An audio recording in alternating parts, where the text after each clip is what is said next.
Guys, welcome back to my channel. তো চলে এসেছি আরেকটা নিউ ব্লগ নিয়ে। তো এইটা মানে ব্লগটা এই কারণেই, তো আজকে আমাদের বোয়াল মাছের পাতুরি হচ্ছে, তো সেটাই আর কি তোমাদের সাথে শেয়ার করব। তোমরা অনেকেই খেয়েছো, তো জানো তোমরা, তো তাও ভাবলাম যে তোমাদের সাথে একটু শেয়ার করি। তো চলো লেটস সি।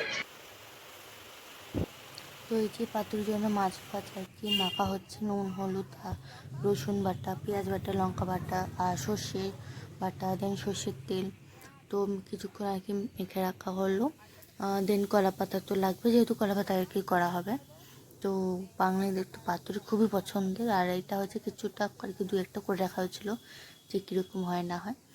তো দেন কড়াইতে আর কি মানে কলা পাতা একটু শুকিয়ে তেল দেওয়া হচ্ছিলো, যাতে কলা পাতাটা একটু নরম থাকে, ফেটে না যায়। তো সেটা আর কি করা হচ্ছিলো। তো চলো দেখতে থাকো। আর যেহেতু আমাদের ছোটো জায়গা, সেই জন্য আর কি একটা মোটামুটি মিডিয়াম সাইজের কলা পাতা এনে আর কি মাছগুলো দেওয়া হচ্ছিলো। তো সেই জন্য টাইম তো লাগবে। তো তোমরা অবশ্যই ট্রাই করো, যারা করো না। আমার মনে হয় সবাই প্রত্যেকেরই করেছো, কারণ পাতুরি করবে না এমন হতেই পারে না। তো বোয়াল মাছে না করে থাকলে বোয়াল মাছে তোমরা ট্রাই করতে পারো।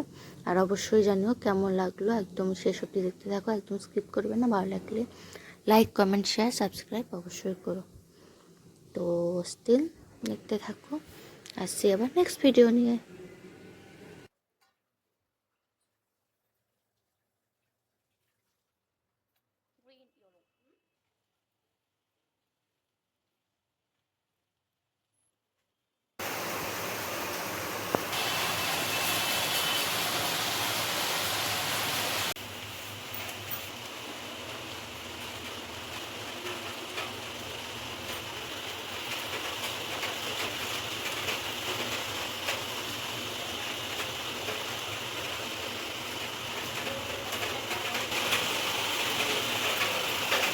প্রায় ডান, সুন্দর গন্ধ বেরিয়েছে।